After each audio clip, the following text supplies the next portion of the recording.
Black Girls Podcast, a weekly conversation about mental health, personal development, and all the small decisions we can make to become the best possible versions of ourselves. I'm your host, Dr. Joy Harden Bradford, a licensed psychologist in Atlanta, Georgia.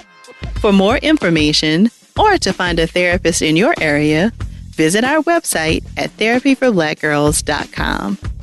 While I hope you love listening to and learning from the podcast, it is not meant to be a substitute for a relationship with a licensed mental health professional.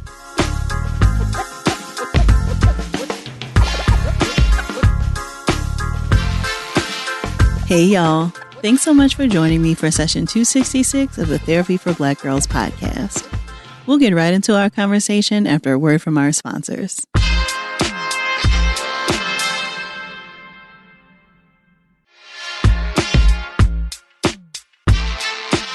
The relationship we have with our therapist is unlike any other we have in our lives.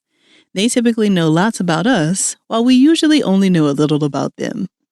This is designed so that our emotional safety and needs are prioritized in the space, but it can also lead to lots of questions that sometimes go unanswered. Joining me today for another one of our group chat conversations are my friends and colleagues, Dr. Ayanna Abrams and Dr. Joy Beckwith, both psychologists in Atlanta. We're answering some of the questions you might have about your therapist that you didn't want to ask. During our conversation, we chatted about whether we actually have favorite or funniest clients, how we handle seeing clients publicly, what it means if you find yourself attracted to your therapist, and whether or not it's okay to be friends with your therapist after you're done with therapy. If something resonates with you while enjoying our conversation, please share it with us on social media using the hashtag TBGInSession. Or join us over in the Sister Circles to talk more in depth about the episode. You can join us at community.therapyforblackgirls.com. Here's our conversation.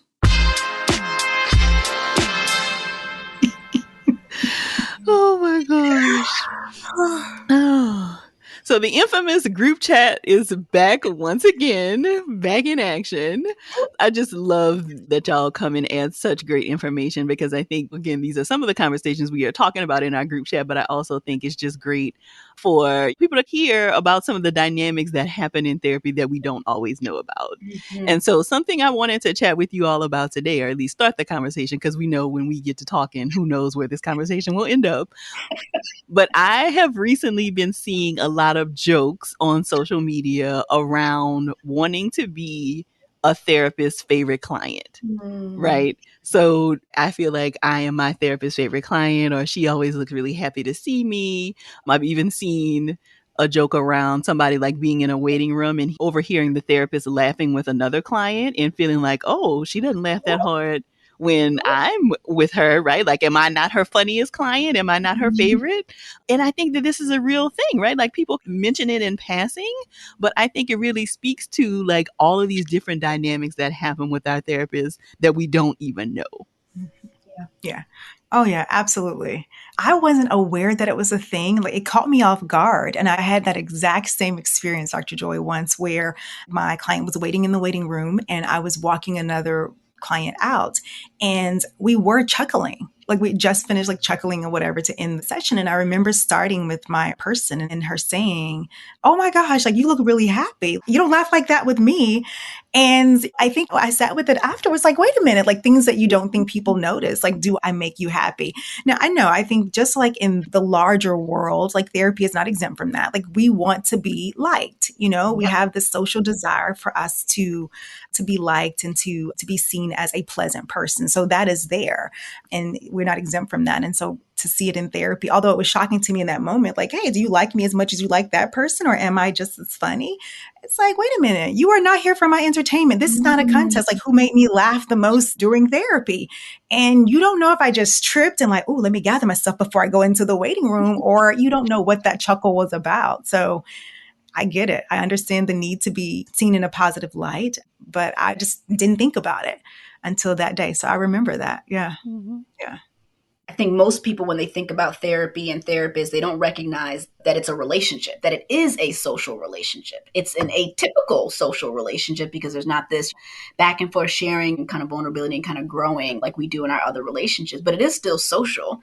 And as social beings, we have this innate need to want to connect and belong and be liked. And there are certain cues that we receive that tell us that this person likes us. So laughing and smiling and the warmth that's in the room, or like these kinds of things that we tend to look for in our typical social relationships also show up in the therapeutic relationship. And that's the main points of therapy, right? Is that people think that they are like different people in the therapist's office, and you're not. You bring in your stuff to us, right? And actually gives us an opportunity to really work through these things that we know show up in your day-to-day life. So there's a client who comes in and says, hey, I'm curious, or maybe I'm even a little bit jealous that you might not laugh that same way with me. My guess is that shows up in other areas of your life. And now we have some stuff that we can talk about here. But I recognize that I think largely the population, whether they go to therapy or not, unless you have a certain kind of therapist who's actually more relational and intentional about talking about our relationship, they don't recognize that this is really about the foundation of our relationship together and the safety and kind of how we show up with each other and our identities and our needs and all those kinds of things. So I know that there are ways in which many clients, if not all clients, wonder about if their therapist likes them, cares for them, thinks about them outside of session, gets annoyed by them, thinks they're a burden, right? So we see all these things. I have clients who say, sorry for crying. I don't want to burn, right? It's all these same dynamics that show up because I want you to like me and I don't want to be too difficult for you. I want you to have pleasant thoughts about me because that is how we want everyone essentially to be able to respond to us. So it makes sense. Mm-hmm. So you're right. The information, if you're wondering, do you like me? Or, oh my gosh, I feel like I'm being a burden to you. Of course, it's great information for us. Is this a feeling that you're having in multiple relationships? Do you feel like you are a burden in other relationships? I think we don't help it. And we're very well trained. We are very well trained to be like this blank slate and to not show this gamut of emotions. And that is, as you mentioned, like we have the atypical relationship. So it's like, here's an interpersonal relationship that is atypical. So, where I'm expecting you not to have any thoughts or any opinions or to feel any type of way. I'm supposed to just kind of pour. And whereas there are other signs and signals where a person's nodding or smiling or you're giving all of these other cues as you approve of this. Oh, that's just as jacked up to you as it is to me.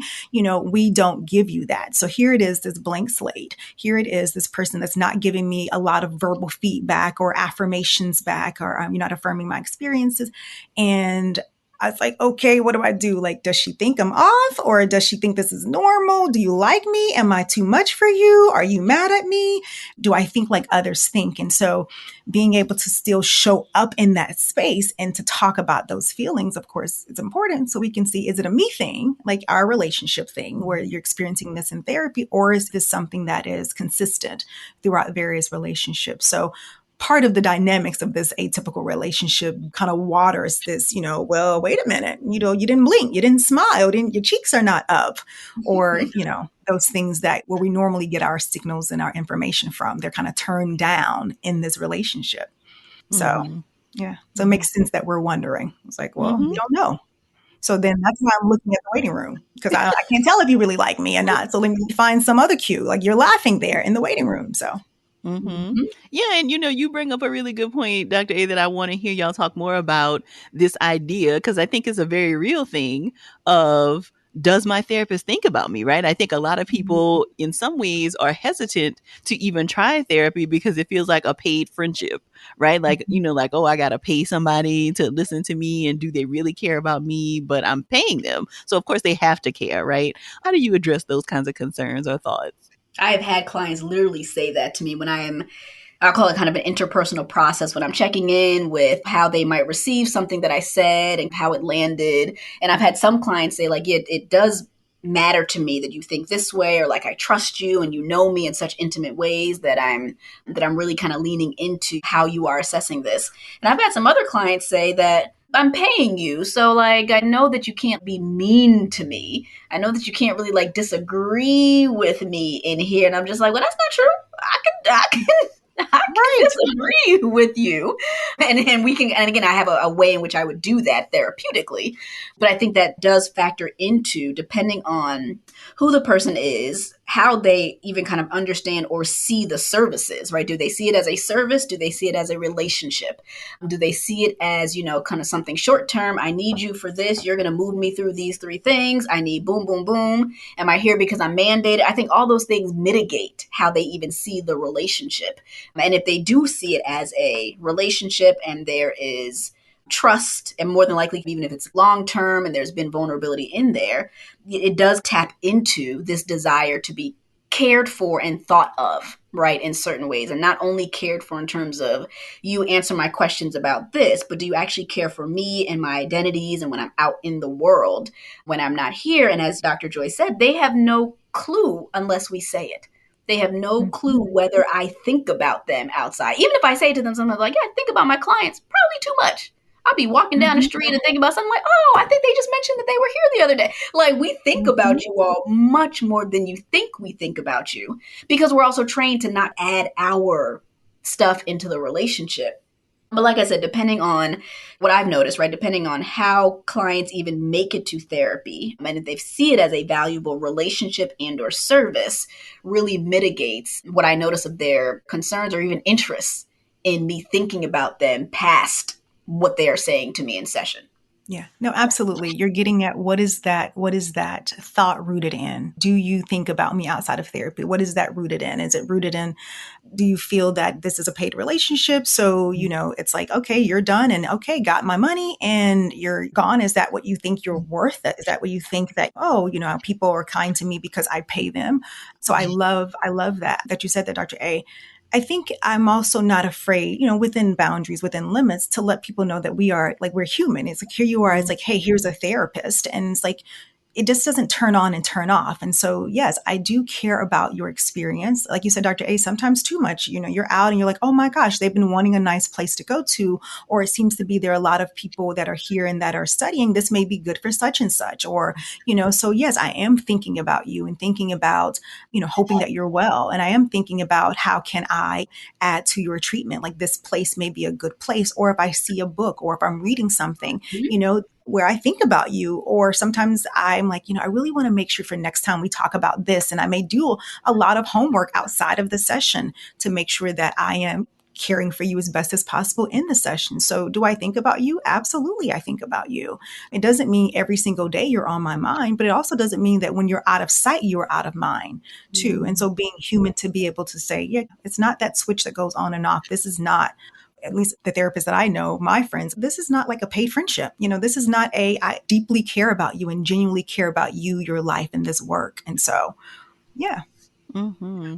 I was going to say, I think that also goes back to many people not understanding what therapy is. They think that therapists are here to be nice to you and to coddle you and to make you feel better. And that's actually not what therapy is, right? So I think it's also because of that. And I've been seeing those infographic floating around the internet that says something like, that's why people think that their friends are their therapists, because they think it's just about talking about the thing and like sharing advice versus like a treatment plan. And like, we're talking about this and like we're processing this.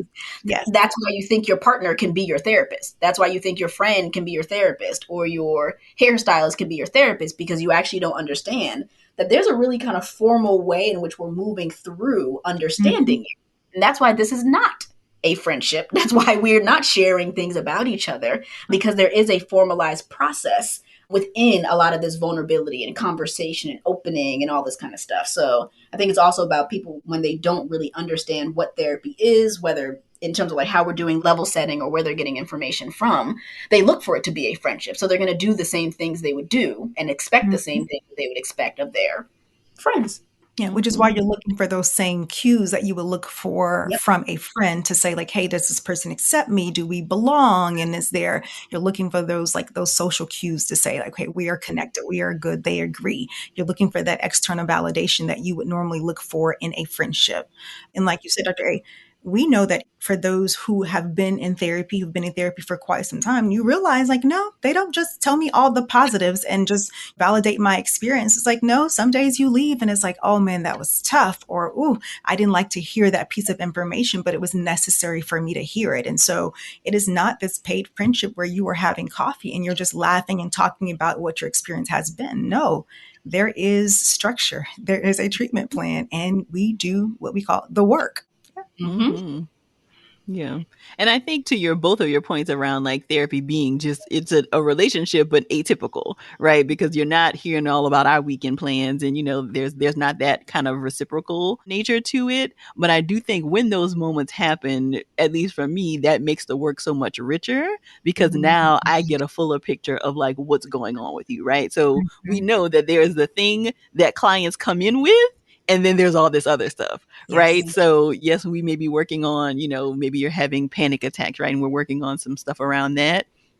But then you have these conversations like, oh, you were laughing really hard with this client in the waiting room. And do you like me in those same ways? So now we have an opportunity to talk about where else in your life is that showing up, right? And what does it feel like you're needing from me? And what does that say about our relationship in terms of working together? So I think those kinds of situations make the work so much richer to Yeah. me. It's that collateral information. Yeah. Where you don't necessarily come in and say, like, hey, I people please, or I need to be liked, or whatever these things are, but we're able to see it. And whether we address it, like, of course, in that moment or later on, it just kind of helps to paint the picture because the goal is to make sure that you are living life as boldly as possible. So, yeah, you may not say it, but it's like, okay, I'm noticing that. Or you're complimenting the therapist a whole lot. And of course, there's a time and place where we talk about that and you realize, like, hey, let's talk about the dynamics of this relationship to make sure that, is this how you're behaving in various other situations? Or is there something going on with us where you feel the need to be liked by me, so to speak? And so you're complimenting, oh, my hair, my clothes, or you're apologizing a whole lot. Is there something going on where you're starting to feel like you are a burden, or did I write too much? And you're like, okay, well, her notepad was clear before I came in here, whatever it is. But yeah, that additional information is very much so helpful. And it also makes you think about the different kinds of therapeutic styles. I know that I have therapist colleagues that if a comment like that were to come up, because they're more solution focused, they're not doing any of that relational work. They're not interpersonal relational. They're holding that. They might talk to a colleague about that, but they're not bringing it back into the space for us to kind of process or explore. So I think also thinking about what kind of therapist you are and or what kind of therapist you might be seeking in terms of that kind of relational work, because that is oftentimes more theoretical and stylistic. And many therapists are not going to do anything with that information, right? So they're more kind of cognitive or other kinds of treatment. Don't really look at how we are functioning here together and naming that. I also find that to be something that I think has more room or has more legs, in which I find it in a great way when Black women therapists are working with Black women clients, that to kind of name those things. I think about my clients as I think about my own therapy, those kinds of relational conversations that I think are more likely to happen depending on the certain identities of the therapist. So I think other therapist modalities also just don't lend for this kind of processing or exploration. Yeah, and I'm happy you said that too, Dr. A, because I think one thing that we want to be clear about is that everything is not indicative of something deeper or something bigger. I mean, walk in and it's like, I got new hair today. It's like, okay, girl, again, the dynamics of the relationship, like, okay, I see you hair. That could just be how we're talking to each other. And it's like, Right. we've been working together for a long time and that is totally fine. It doesn't mean like, oh my gosh, I cannot say that because she's going to read more into that. Why did I compliment her? So I think it's really clear that we say that everything doesn't have to be indicative of something deeper. Mm-hmm. Yeah. But I think what you're talking about is that need to be liked, where that need to know that you're thinking about me or that you care deeply about me. Mm-hmm. Or if I notice you complimenting me every week, that might be something that I'm just kind of paying attention to, that you mentioned my hair a lot, or you ask me about my clothes a lot, or you ask me about what I do outside of therapy. Like those are things like, again, our clinical judgment, really picking up on what might be happening between us or with you to be able to process. But one-offs or maybe even two are probably wouldn't kind of lean into any more processing or exploration. Yeah. It's Mm-hmm. not a pattern. It's not something that is your regular mojo every single time that I see you. Yeah. Yeah. Yeah. Yeah. So the other thing I've seen come up a lot for people, and maybe this is a little different now because I think a lot of us are still operating virtually, but I've also seen a lot of conversation around if you are going to therapy during your lunch hour or like during dinner time, or just like if you're picking up coffee, do you bring one for your therapist? What are the rules or the ethical guidelines around like those kinds of things, right? Like I think we have guidelines around like gift giving and receiving gifts from clients and, and I think we do have to be careful. I know we had lots of conversations in grad school around, particularly when you're working with a diverse clientele, right? And how gifts mean different things culturally. But how do you all think about that and how do you all process that with clients if that comes up? Mm-hmm. I think it goes back to what we were saying earlier. Like this is a different type of relationship. So if I were going over to see Dr. Joy and I'm like, I'm gonna stop off and grab me a cup of coffee on my way as a friend in these social relationships. Yeah, I would probably say like, hey, can I bring you something from here as well? And so I understand that gear, but also to understand this is not that you don't owe me any type of drink. You don't have to give me a gift. And so, yeah, we have these ethical guidelines around being able to accept gifts and those things.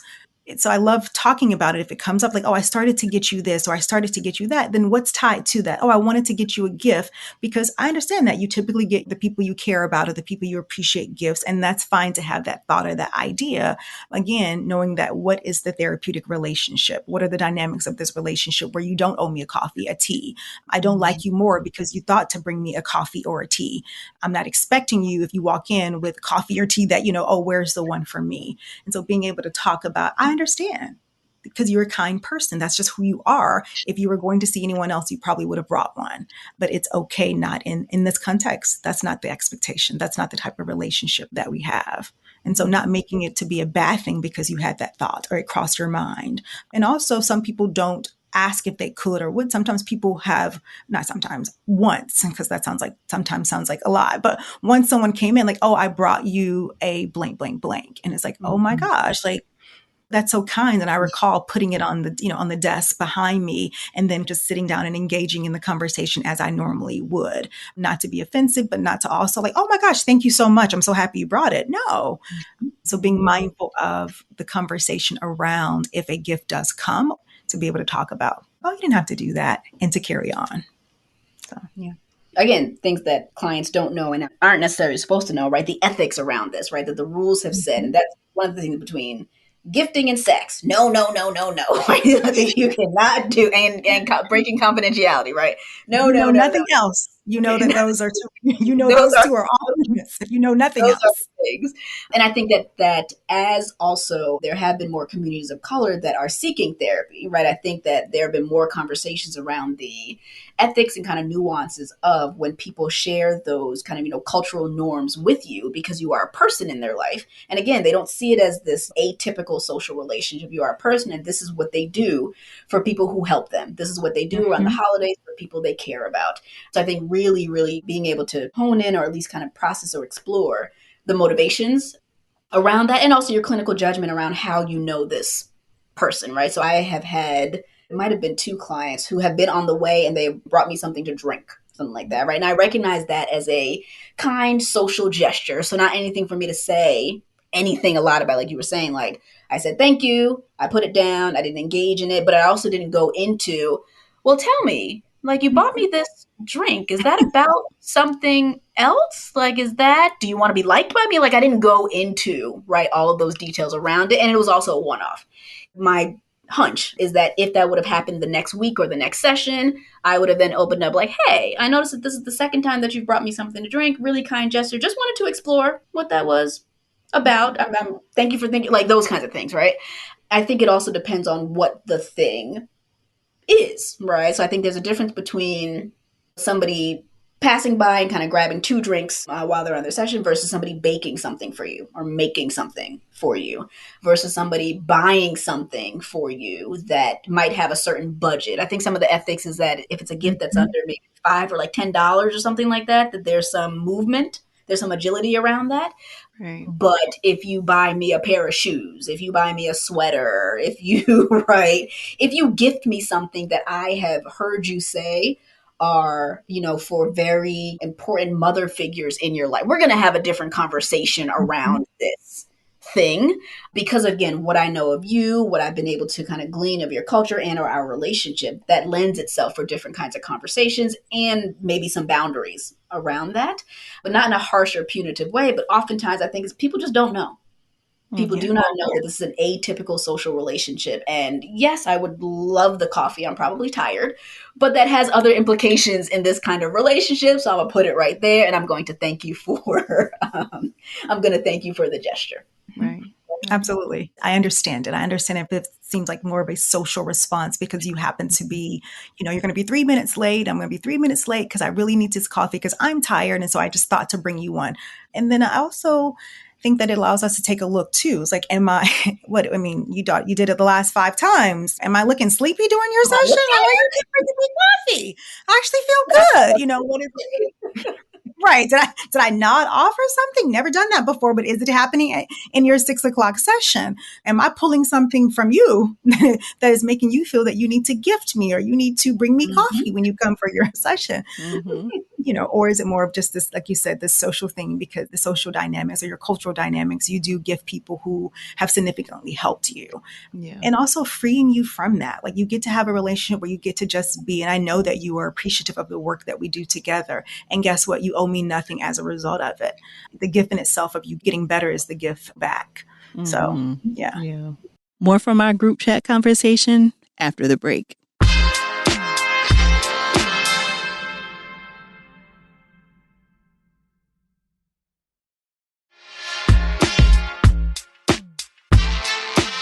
Yeah, so I feel like on the other end of the spectrum, and we talked a lot about this atypical relationship, but because there aren't, I don't think, any other relationships in our lives like the one that we typically have with our therapists, sometimes when strong feelings come up, we don't have language for what's happening. Yeah. And so I think then that leads to people having crushes or feeling like they're having a crush or in love with their therapist. So I don't know if either of you watched this show, Grand Crew, that came out earlier this year.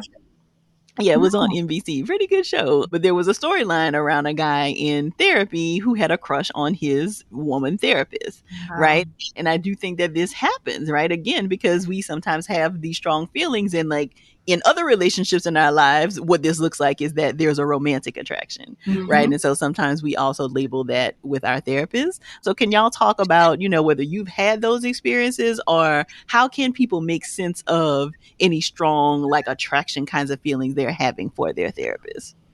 Yeah, I think you're speaking a little bit to like transference in a way, where you have these strong feelings, these strong emotions that are coming up for you in the therapeutic setting with your therapist. And I think, Dr. Joy, you're spot on in that it's such a relationship where we know that vulnerability is like the bridge to connection. So here's a space where, guess what I'm doing? I am feeling accepted. I'm feeling heard. She's listening to me. I'm sharing, feeling cared for, all of the dynamics that we normally experience in the context of an intimate relationship. And it's just like, I love the way we talk. I love the way we communicate. I love the way that you listen. And it's like, so what is it bringing up for you? Oh, I would love to be in a relationship with this person, or I'm in love with this person. So you're speaking this transference of energy and emotions that normally would equal a relationship outside of the therapy room. And now it's in the therapy room. So you would love that in a relationship. Yes. But again, this is a different type of relationship. Yeah, absolutely. These are really intimate relationships. Really, really intimate relationships. And particularly for people who do not have any access to that kind of intimacy outside of this relationship, it makes it mean a lot, like so much more, right? And not only is it around the intimacy that is created as it relates to the vulnerability, right, of what they're offering, but also ideally what's happening in therapy is that we're offering you a corrective experience, right? So you are now sharing things with us that you more than likely have tried to share with other people and you have felt invalidated, harmed, hurt, unseen, unheard. And now there's this person who does this and does this week after week after week after week, right? And the relationship is building and growing. It gets more intimate, right? As you continue the work, as you kind of, talk about different areas of your life. So it also makes sense that not only this emotional attraction, right, to the space and to the person who can offer you these things that you may have been longing for since you were a young child. Like, of course, right, you gravitate towards this space. And I think what can also happen is, depending on who the client is, depending on who the therapist is, age dynamics, possibly, similar cultural groups, possibly similar backgrounds, like all these different things also add into the therapist may be a person this person would date. This would be a person that they would find on an app. This would be a person that they met them out. They would want to date per what they know of me, because outside, we not the same. We not right. But I think it also factors into the limited way in which you know the therapist. I'm not saying that the therapist wouldn't be a great person to date, but because you have this fairly limited relationship with them where the therapist is all these things for you and with you, you expand that into a relationship. This is all you know of them. And if this is how they are with these parts of me, they'd be great in all the other parts. And then also adding in if there is a physical attraction, right? If the therapist is someone's type, and or if the therapist represents any identities that subconsciously this person longs for in some way, right? I haven't had this particular experience, but kind of seen it where, right, that transference looks like, hey, I'm attracted to you because you also look like or act like or smell like someone who has rejected me in the past. So it can also show up that way. But I've had two clients who have named being romantically attracted. And depending on how you work, and again, if you're interpersonal, relational theory or not, you can create room, right, for that kind of conversation. And I had skills I didn't know I had because I had never experienced this before, right? But being able to move this into this process of vulnerability and validation, right? And not kind of immediately saying, like, nope, boundaries, we can't do this, we can't do this, we can't do this. I think I actually hear therapists respond in that harsh way because of what we learn about attraction and transference and countertransference, but really being able to move that into a therapeutic conversation that normalizes, hey, it makes a lot of sense. You're not wrong or bad. And normalizing that people have fantasies about things, that fantasies are thoughts, and that is okay to have fantasies about these things. But then how do we also navigate if that is something that is getting in the way of your therapeutic care? What I've also offered to, some of my clients is that, hey, in a different life and in a different kind of space or world, I could see us getting along. We share so many same identities, area, age, like all these. I could see those things happening. But because this is not that kind of relationship, what does it mean to grieve that kind of friendship that you might be fantasizing about, right? But I also validate, sure, you picking up on the same things. We're cool. Like right? We are cool. So I think also offering that kind of normalizing to them can also be really helpful for clients. If they're not making it up that we have a good relationship and that we have a good vibe going, but I will also hold the boundary and help them to hold the boundary. And that's my responsibility. Mm-hmm. I love that you said that, because one of the things I wanted to highlight, Dr. A, we were talking about this transference thing in the sense of an intimate relationship, that it does not have to only be like this intimate sexual type relationship of transference of emotions, where we may see it where it's like, oh my gosh, like you are so kind, so cool. So all those things we talked about in an intimate capacity where, oh my gosh, like I want to be your friend. Can we have coffee? I'd love to travel with you. And it's for all of those reasons that you mentioned before. Here is a different type of relationship where we communicate well. There is, I'm helping you to understand yourself. You're helping me to understand you. There's a corrective experience. There is no judgment.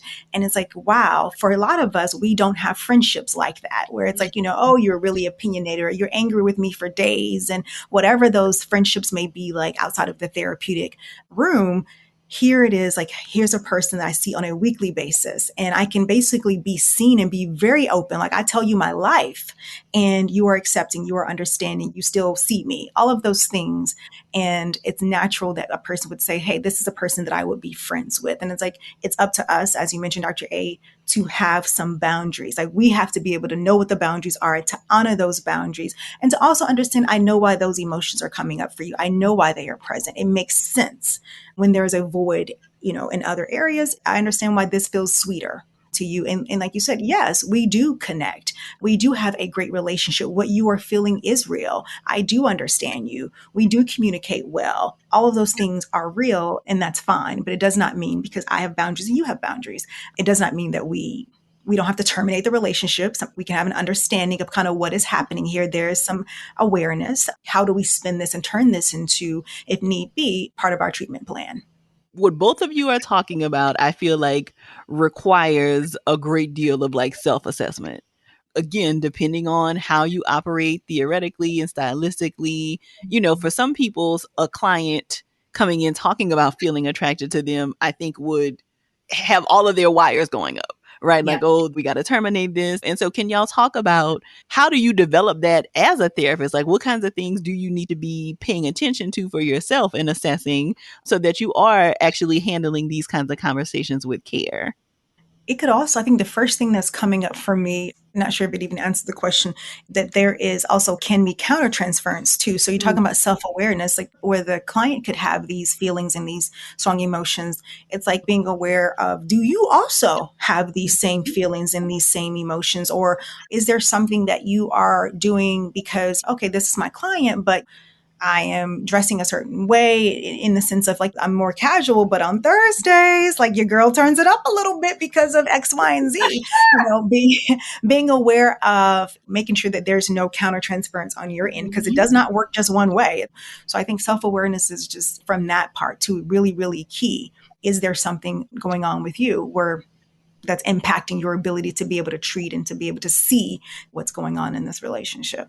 Yeah, that is it. It's that self-therapist work, right? What is coming up for me around this? Because even if a client is to, share that they have these fantasies, there's some relationship that I have with fantasies. There's some relationship that I have with people who are like my client and them having fantasies about me. And that's more than likely that's getting activated in some way. And what do I even understand about that before it even makes it to how I can respond to them and still care for them and care for the both of us in this relationship. For me, I don't feel threatened by fantasies. I separate those from actions or intentions of those kinds of things.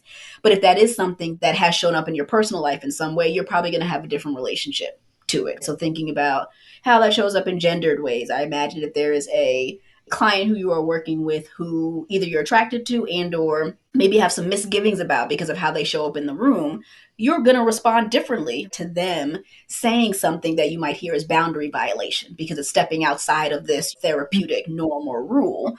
But again, it's really about how you are thinking about those things and what's your awareness about where that lands in you. And then you can fill in the gap between how it makes it to the client. But I think a lot of that is, if not the majority of that, is our work and our own boundaries around those kinds of things, because we're also human. And this is not to say that therapists are all perfect at kind of holding these kinds of boundaries, but when there's lower self-awareness, there's going to be more kind of diffuse or kind of loose boundaries in those kinds of areas. Mm-hmm. You talking self-awareness is to do our own work. And oftentimes that does come with, having our own therapist. And so that you can, or even our consult groups, our peer groups, so that we are continuously learning, being able to talk about, being able to share, being able to assess and evaluate.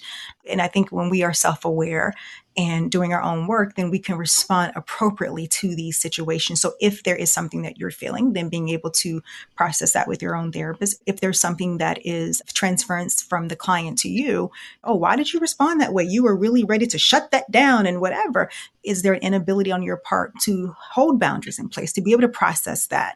Do you have something too? So now that I know this person likes me or they have these strong feelings, is that going to make the work difficult for you to continue? And so really being aware and having a place where you can do your own work as well.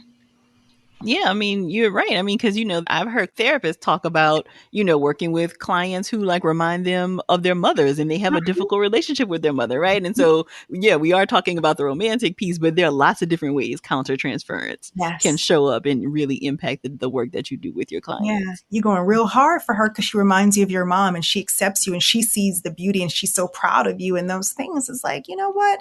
You're working on the weekends for sister such and such because it's a mom replacement, or it kind of helps to, target that area that you feel most vulnerable in. Absolutely. Yeah.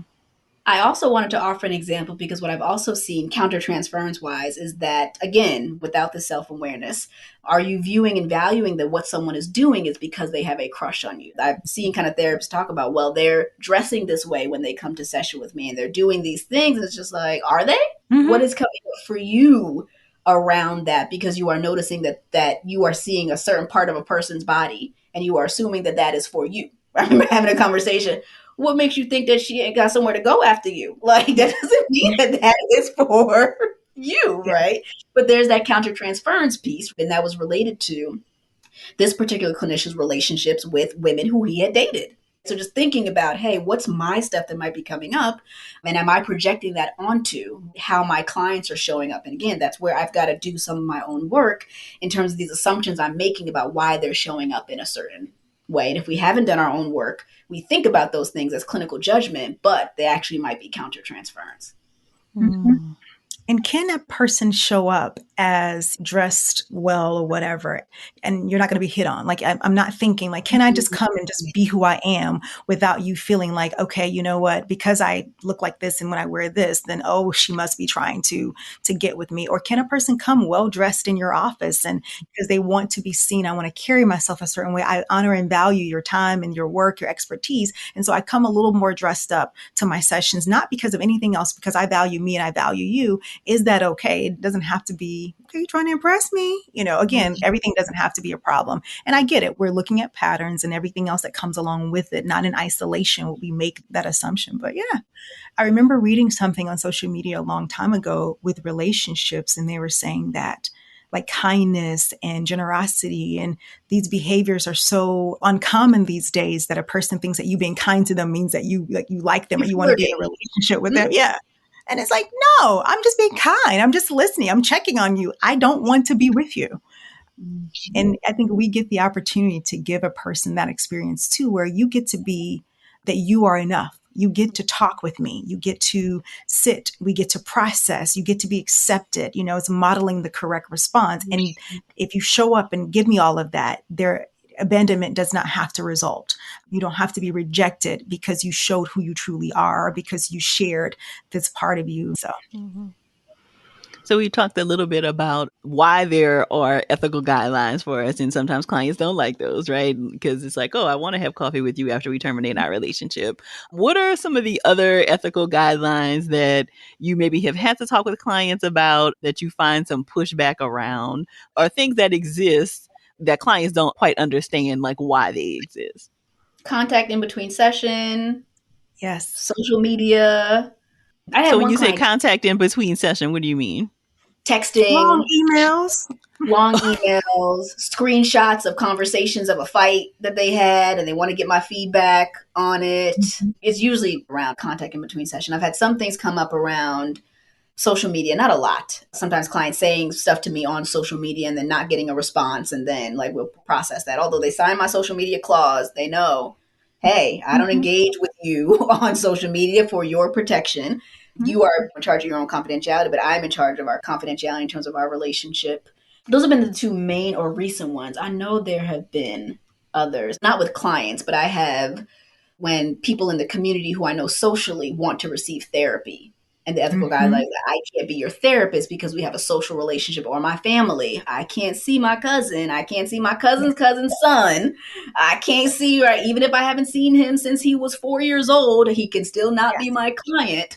So I actually have more pushback from non-clients about ethical boundaries than my clients these days. I'll definitely see that a lot where there's this wanting a dual relationship because we work on this board together, or because we sat on this panel and we do this community work. I can't be your therapist.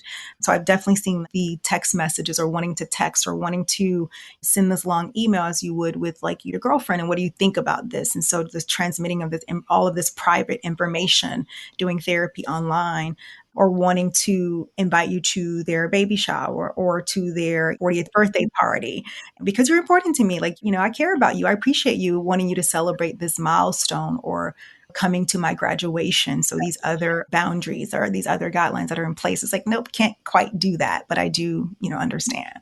So I've seen those, the texts, the emails, the phone calls, the invitations to places. More from our group chat conversation after the break.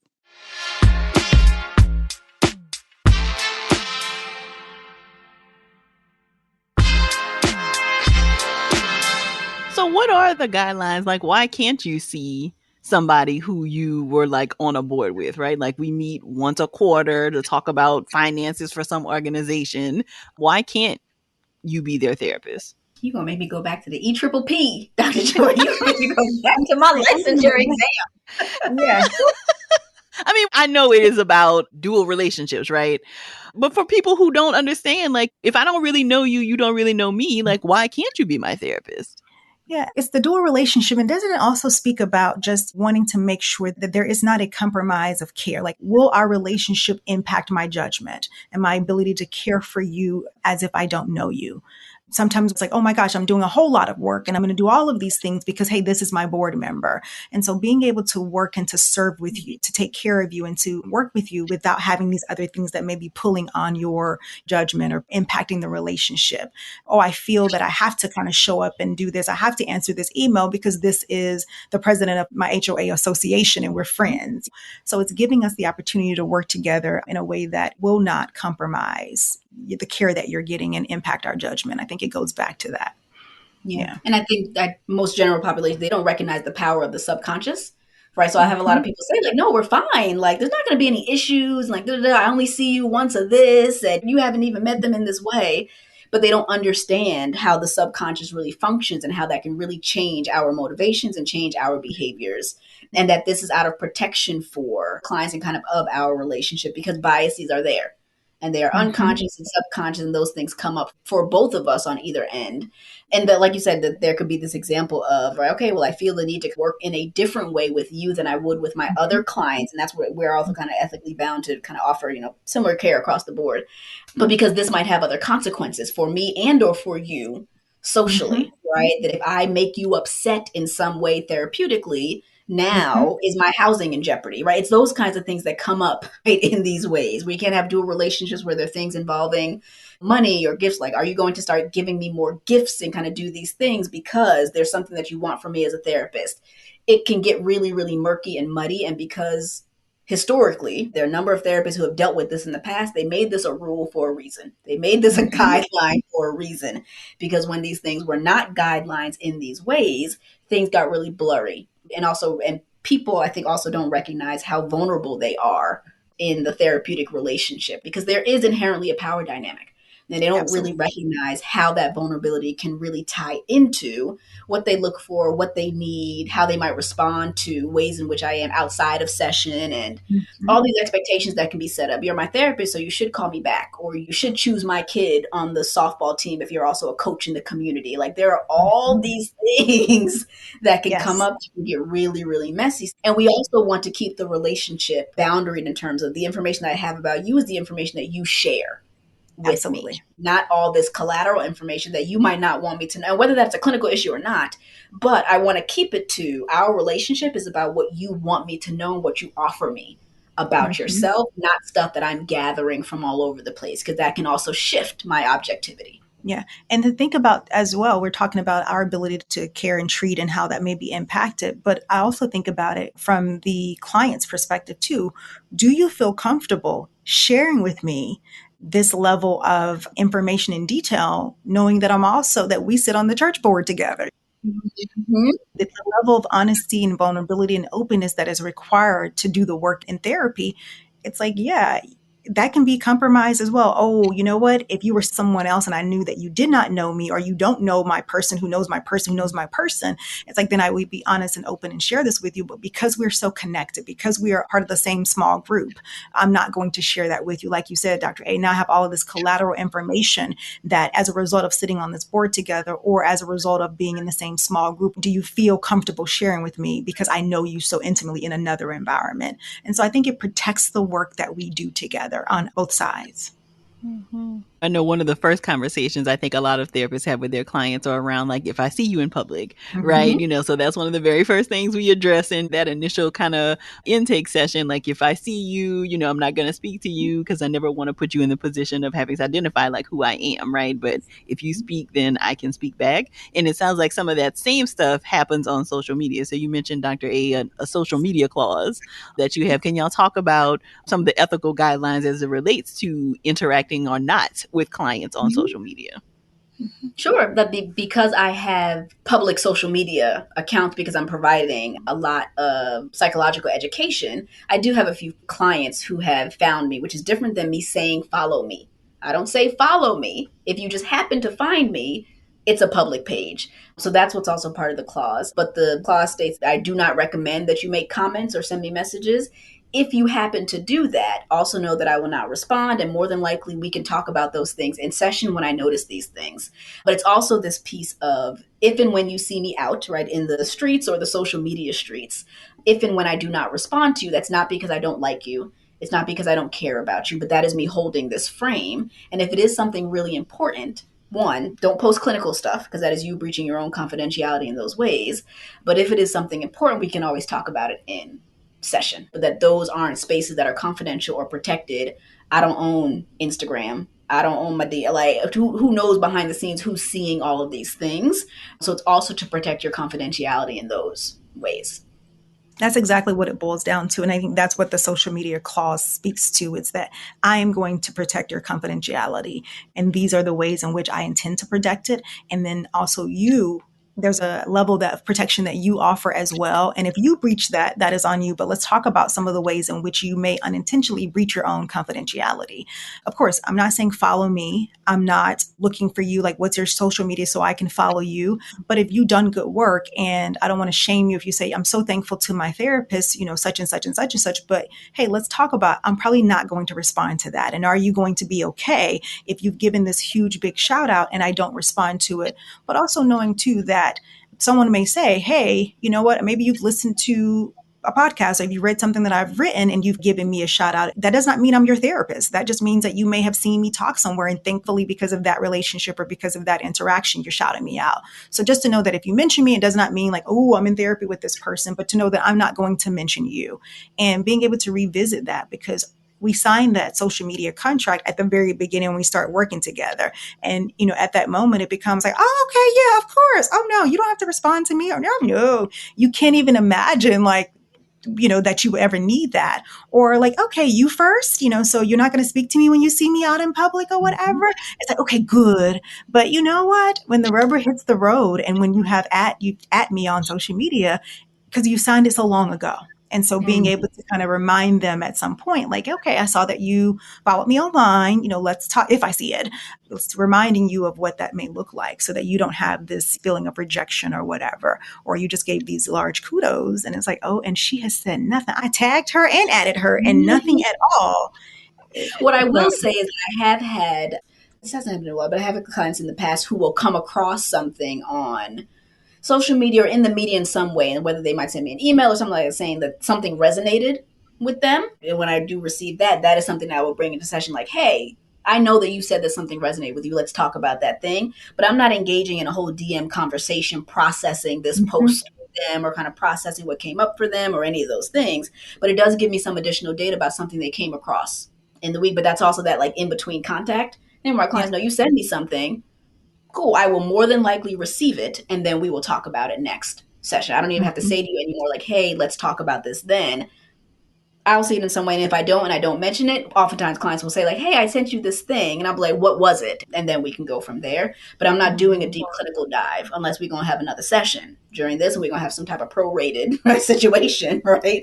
Barring crisis stuff. That also relates to that kind of in-between contact stuff. And I think even as we were talking about before, like, is that something about I want you to like me, I want you to acknowledge me, I want people to know that I have this relationship with you because you're popular on social media. Like, what are some of the motivations that might come up for this kind of social media contact, and really just using your clinical judgment.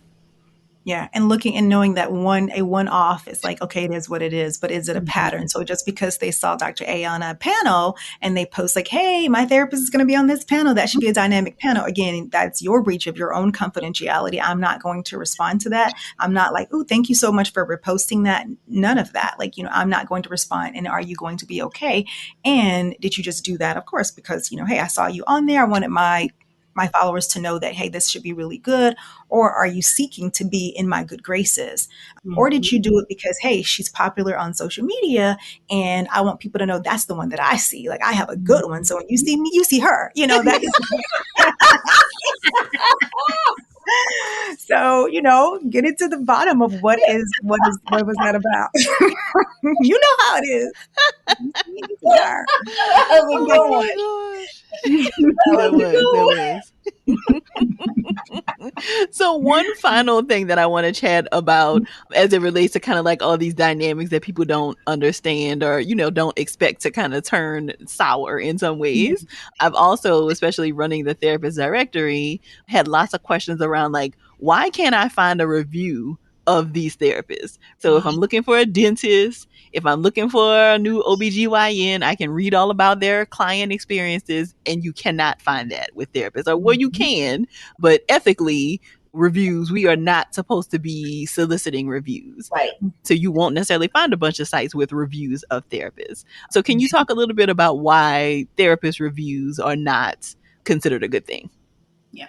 And I think that goes back to what we were just naming around the ethical protections around getting testimonials. Like I think the ethical code say we're not allowed to solicit testimonials from people, because what that could turn into, again, in this more kind of subconscious, sometimes conscious way, is that somebody will think that they are doing something nice and kind for us, right? I want my therapist, like, so let me say all these positive things about them because they've asked me for something that they need, which can change the dynamic of the relationship when a client thinks that they are helping you with something. So we have these explicit guidelines around soliciting testimonials, which on websites and stuff like that.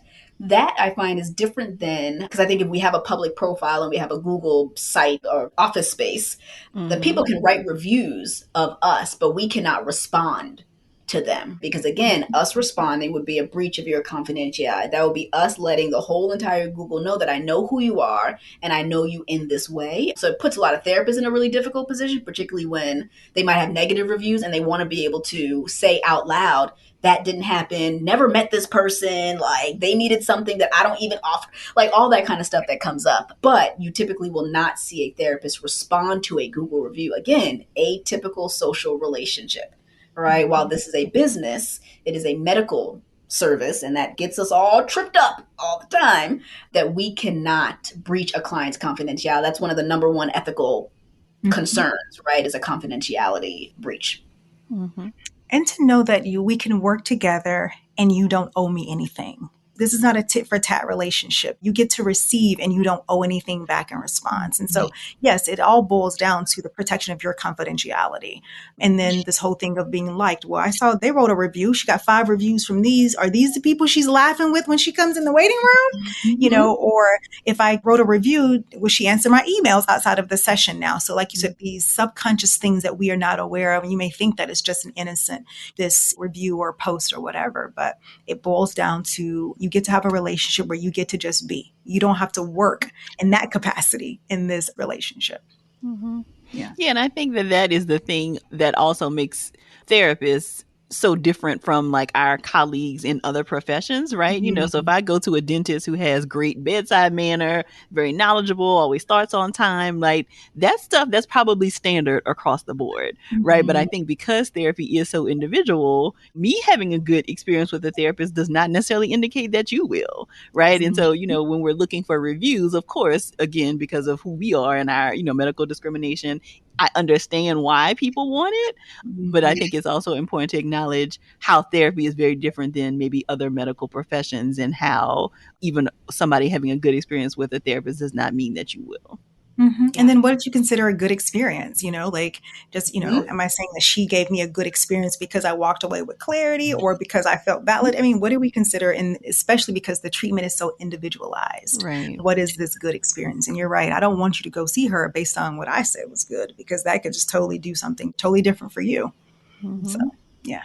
Well, another incredible conversation. Y'all are always such a wealth of information. Thank y'all for showing up again and chatting with us. And again, remind us where we can find you if we want to contact you. Well, I am occasionally on Instagram at Ask Dr. Joy. That's AskDrJoy. And I am on social media a lot more than Dr. Joy is, right? At Dr. _Ayanna_A. That's at DR_AYANNA_A. Perfect. Thank you all. Thank you. Thank you. I'm so glad Dr. Beckwith and Dr. Abrams were able to join me again this week. To learn more about them and their work, and to check out the other conversations we've had here on the podcast, be sure to visit the show notes at therapyforblackgirls.com/session 266. And be sure to text 2 of your girls right now and tell them to check out the episode.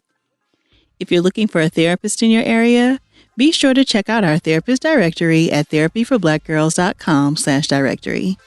And if you want to continue digging into this topic or just be in community with other sisters, come on over and join us in the Sister Circle. It's our cozy corner of the internet designed just for Black women.